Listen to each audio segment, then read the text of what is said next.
बच्चों, आज की क्लास में हम कैश फ्लो स्टेटमेंट प्रिपेयर करना देखेंगे। तो क्वेश्चन दिया है, prepare cash flow statement for the following balance sheet of Vinod limited. Information में इक्विटी एंड लायबिलिटीज में share holders fund, current liabilities total दिया हुआ है। इसके बाद एसेट्स में नॉन करंट एसेट्स है, नॉन करंट इन्वेस्टमेंट है, current investment. Notes to accounts में रिजर्व्स एंड सरप्लस है। General reserve surplus that is balance in statement of profit loss, और कैश एंड कैश इक्विवेलेंट में कैश इन हैंड और cash checks in hand.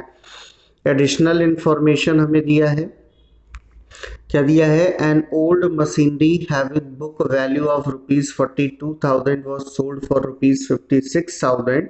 Depreciation provided on machinery during the year was ₹28,000. Tax paid during the year ₹18,000. Interest received on non-current investment ₹2,000. Dividend paid by the company during the year ₹60,000. Interest on bank overdraft was ₹4,000। तो ये हमारे पास additional information है और इसकी help से हम बनाएंगे cash flow statement. ठीक है, तो स्टार्ट करते हैं अपना कैश फ्लो स्टेटमेंट। यहाँ पे सबसे पहले ऊपर लिख दीजिए कैश फ्लो स्टेटमेंट। तो पहला पार्ट हमारा जो होता है कैश फ्लो स्टेटमेंट में, वो क्या होता है? Cash flow from operating activities. Operating activities के थ्रू हम सॉल्व करेंगे पहले। तो यहाँ पे सबसे पहले हमें लिखना है नेट प्रॉफिट। क्या लिखना है? नेट प्रॉफिट निकालना है before tax and extra ordinary items. तो अब ये कैसे आएगा? उसके लिए यहाँ पे देखिए क्या क्या दिया है। रिजर्व्स एंड सरप्लस में देखिए नोट नंबर 1 में हमारे पास statement of profit loss difference लेना है। तो इसको हम वर्किंग नोट में कर लेते हैं। Calculation of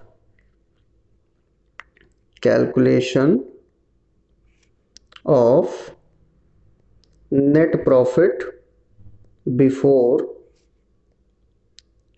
tax and extraordinary items. तो यहां पे सबसे पहले हम क्या लेंगे? डिफरेंस। क्या लेंगे? Difference between closing and opening surplus, that is balance in statement of profit and loss। तो कितना हो जाएगा यहाँ पे? देखो डिफरेंस कितना दिया है? 1 लाख का। 20 में 1 लाख था, 21 में कितना हो गया? 2 लाख, यानी डिफरेंस कितना आया? 1 लाख। अब इसमें ऐड क्या होता है? प्रॉफिट हम किससे कैलकुलेट कर रहे हैं? बैलेंस शीट के थ्रू। स्टार्टिंग पॉइंट हमारा सरप्लस है, तो यहाँ पे प्लस क्या होगा? ट्रांसफर टू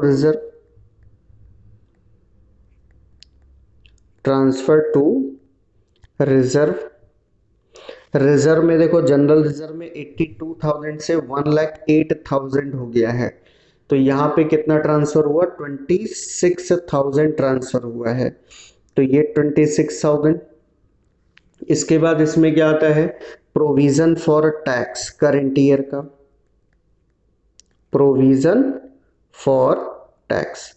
तो अब यहाँ पे देखिएगा एक इंफॉर्मेशन हमें ये दे रखा है, यहाँ पे शॉर्ट टर्म प्रोविजन टैक्सेस दे रखा है। कितना?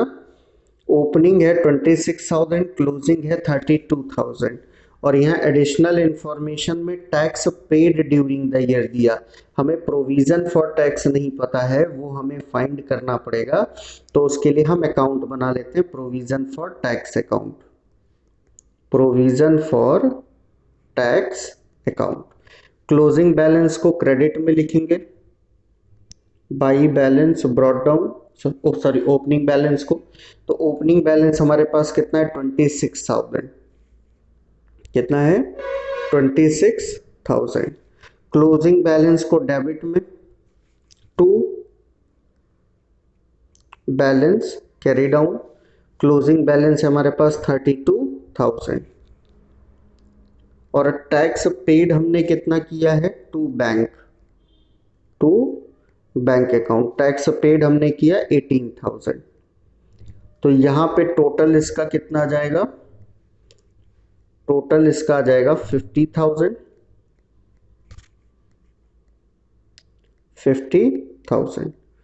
और यहाँ पे by statement of profit and loss, और ये जो स्टेटमेंट ऑफ प्रॉफिट लॉस है ये क्या होता है, प्रोविजन फॉर टैक्स होता है करेंट ईयर का। कितना आ जाएगा यहाँ पे, 24,000 आ जाएगा।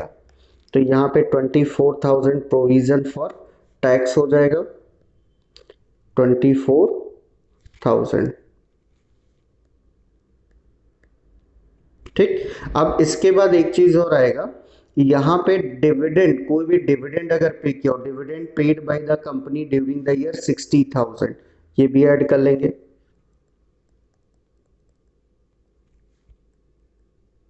डिविडेंड पेड 60,000, और कुछ नहीं आ रहा है, वैसे आना तो चाहिए था यहाँ पे। Extraordinary item debited as expense to statement of profit and loss, वो भी नहीं दिया है, तो दिया नहीं है तो वो लिखेंगे नहीं। रिफंड ऑफ टैक्स लेस होता है, extraordinary item credited as income less होता है, वो भी नहीं दिया, तो उसको छोड़ देंगे। ये कितना हमारा आ जाएगा, 50, 60, 1,10,000।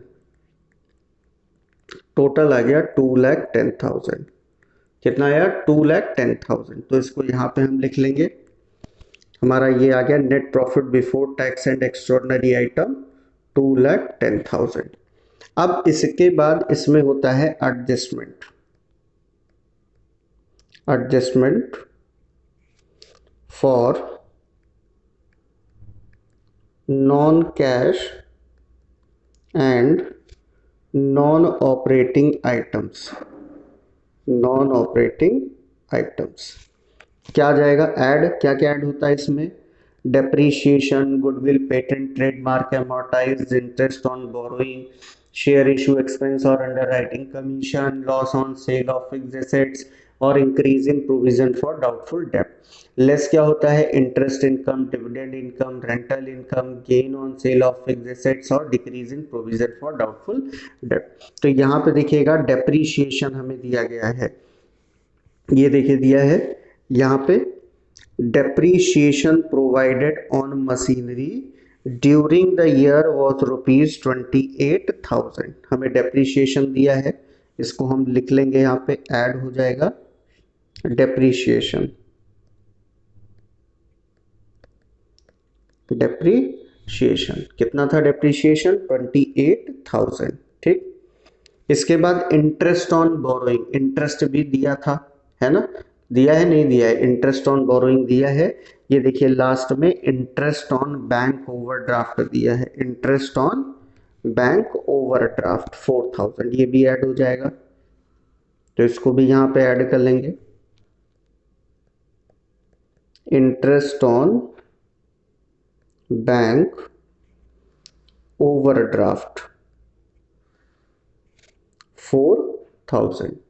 इसके बाद यहाँ पे कोई इनटेंजिबल एसेट्स है नहीं, नॉन करेंट एसेट्स में देखिएगा हमारे पास टेंजिबल है, इनटेंजिबल में पेटेंट है, और पेटेंट यहाँ पे हमारे पास जो दिया है वो 16,000 से 48 हुआ, इंक्रीज हुआ है।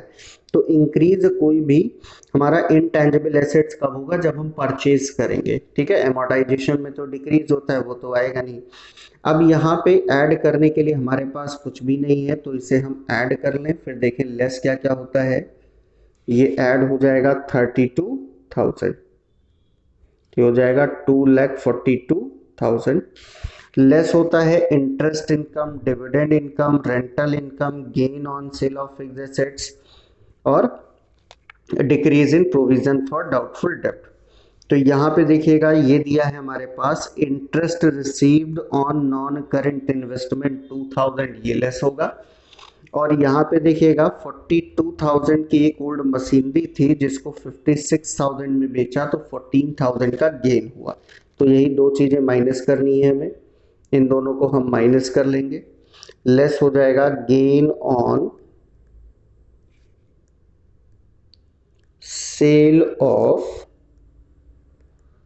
मशीनरी 14,000 और interest on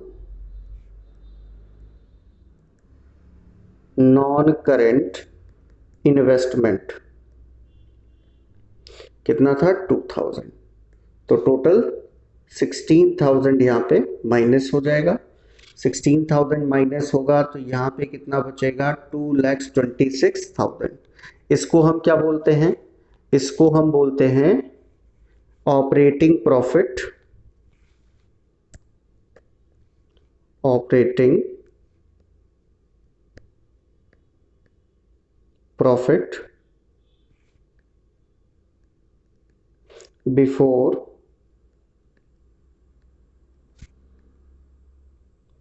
working capital changes. अब इसके बाद इसमें ऐड क्या होगा, डिक्रीज इन करंट एसेट्स और इंक्रीज इन करंट लायबिलिटीज। तो पहले करंट एसेट्स देख लो, करंट इन्वेस्टमेंट तो आता नहीं है इसमें क्योंकि ये कैश एंड कैश इक्विवेलेंट का पार्ट है। इन्वेंट्रीज 1,40,000 से 98,000 हुआ है, तो यहाँ पे डिक्रीज हुआ है कितना 42,000। तो लिख लेंगे इसको, डिक्रीज इन इन्वेंट्रीज कितना डिक्रीज हुआ है 42,000। इसके बाद हमारे पास ट्रेड रिसीवेबल है। ट्रेड रिसीवेबल्स 4,20,000 से 6,30,000 हुआ, इंक्रीज हुआ है। इंक्रीज क्या होता है इन करंट एसेट्स, लेस हो जाता है।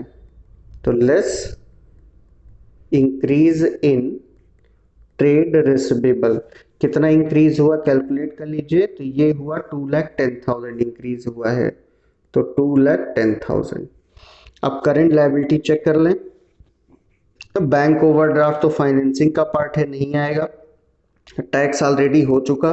ट्रेड पेबल बचा है 182 से 2,80,000 हो गया, तो यहाँ पे 98,000 रुपीज क्या हो रहा है, इंक्रीज हो रहा है। ठीक है, तो इसको ऐड कर लेंगे, इंक्रीज इन ट्रेड पेबल 98,000, इसको ऐड कर लो। ये हो गया 1,40,000, 1,40,000 ऐड होगा तो 3,66,000 और 2,10,000 माइनस कर दो, 2,10,000 ये आ जाएगा 56, 1,56,000 आ जाएगा। अब इसके बाद इसको हम बोलते हैं कैश जनरेटेड फ्रॉम ऑपरेशन। क्या बोलते हैं, कैश जनरेटेड फ्रॉम ऑपरेशंस। और इसके बाद इसमें से लेस क्या हो जाएगा, टैक्स लेस हो जाएगा। ठीक है, less tax paid,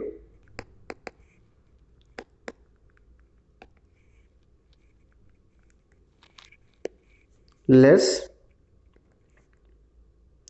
tax paid. Tax paid already given था कितना 18,000, तो ये आ जाएगा 831, 1,38,000। तो ये हमारा आ जाएगा कैश पॉजिटिव आया है। तो flow from operating activities, operating activities, वैसे इसको cash flow from operating activities before extraordinary items बोलते हैं, बट एक्स्ट्रॉर्डनरी आइटम है नहीं तो इसी को लेंगे हम। अब हमारा आ जाएगा बी पॉइंट।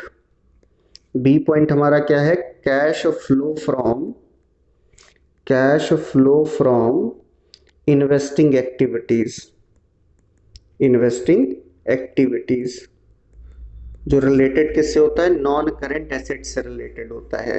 तो एक इंफॉर्मेशन तो हमें स्टार्टिंग में ही यहीं पे दिया है, an old machinery having book value 42,000 was sold for 56,000, 56,000 में सेल किया है। तो उसको हम यहाँ पे लिख लेंगे proceeds from sale of machinery, 56,000 में सेल किया। अब यहाँ पे बाकी नॉन करंट एसेट्स देख लें तो हमारे पास एक पेटेंट था। हाँ, पेटेंट था जो 16 से 48 यानी 32,000 का परचेज किया था, तो उसको भी लिख लें यहाँ पे। Payment for purchase of patents, patents कितने का परचेज किया है यहाँ पे 32,000। ठीक है।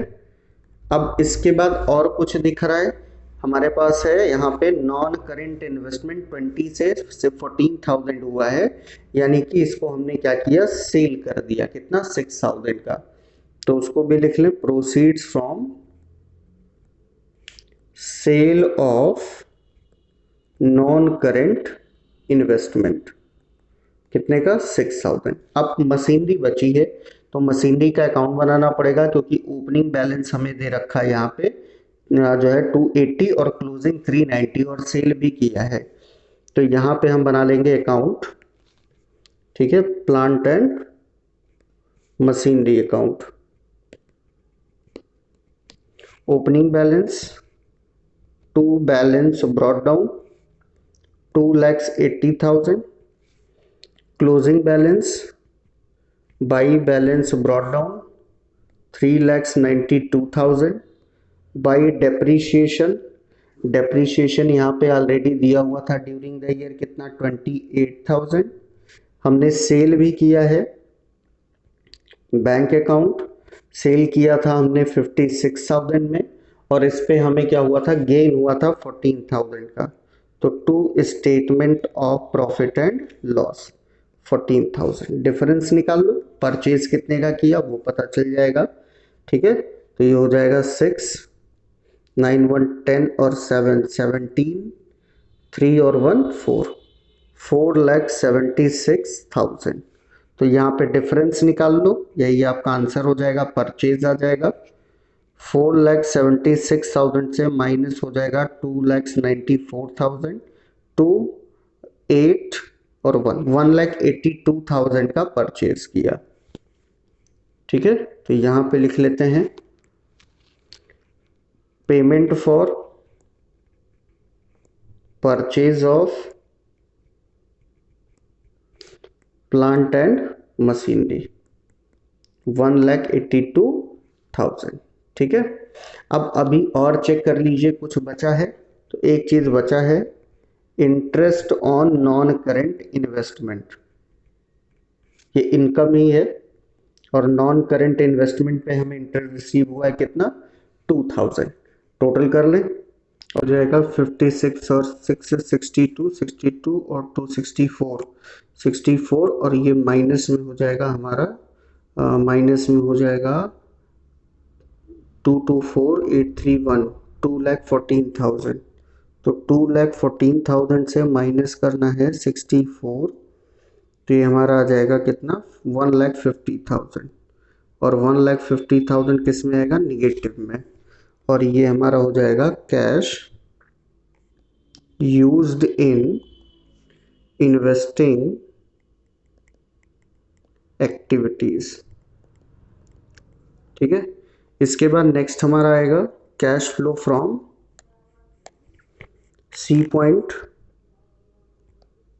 Cash flow from financing activities, financing activities. तो फाइनेंसिंग एक्टिविटीज में सबसे पहले यहाँ पे देख लें क्या आएगा, शेयर आएगा, शेयर कैपिटल 560 से 5,60,000 से कितना हो गया 6,30,000। तो कितना इंक्रीज हुआ है यहाँ पे, यहाँ पे इंक्रीज हुआ 70,000। तो proceeds from issue of shares कितना आया है, कितना कैलकुलेट किया 70,000। इसके बाद बोरोइंग में देख लें क्या है, बोरोइंग में हमारे पास है बैंक ओवरड्राफ्ट 40 से 50 हुआ, इंक्रीज हुआ है। तो proceeds from bank overdraft, proceeds from bank overdraft 10,000। इसके बाद डिविडेंड हमने पे किया था, डिविडेंड पेड कितना पे किया था हमने, 60,000 माइनस में हो जाएगा। इंटरेस्ट ऑन बैंक ओवरड्राफ्ट पे किया था, interest on bank overdraft, interest on bank overdraft हमने पे किया था 4,000 का। बस इसके अलावा तो हमारे पास कुछ है नहीं। तो ये हो गया 80 में से 60 जाएगा, बचेगा 20 और 20 में से 4 जाएगा, बचेगा 16। पॉजिटिव आया, ये हो जाएगा cash flow from financing activities, financing activities. अब डी पॉइंट नेट इंक्रीज और डिक्रीज, तो देखिए 16,000 यहाँ पे पॉजिटिव में और 1,38,000 यहाँ पे पॉजिटिव में, तो टोटल पॉजिटिव कितना हो गया 138 और 16 451 1,54,000 और निगेटिव में है 1,50 यानी पॉजिटिव का 4 बचा। तो net increase in cash and cash equivalent कितना 4,000। ठीक, अब इसमें ऐड चेक करने के लिए opening cash and cash equivalent add कर दें, opening cash and cash equivalent. तो opening cash and cash equivalent कितना हो जाएगा इंक्लूडिंग करंट इन्वेस्टमेंट 30 और 84, 30 और 84 यहाँ पे ऐड कर दें, 30,000 प्लस 84,000, तो ये कितना हो जाएगा 8311 1,14,000। क्लोजिंग हमारा कितना आना चाहिए 1,18,000, तो हमारा ये करेक्ट है कैश फ्लो स्टेटमेंट। ये किसके बराबर आना चाहिए closing cash and cash equivalent. तो चेक कर ले कि कितना है, तो यहाँ पे देखिएगा 20 और 98, 20 और 98, 20,000 प्लस 98,000 कितना 1,18,000 आ रहा है। तो ये हमारा जो है था कैश फ्लो स्टेटमेंट का क्वेश्चन, ये हमारा कंप्लीट हुआ।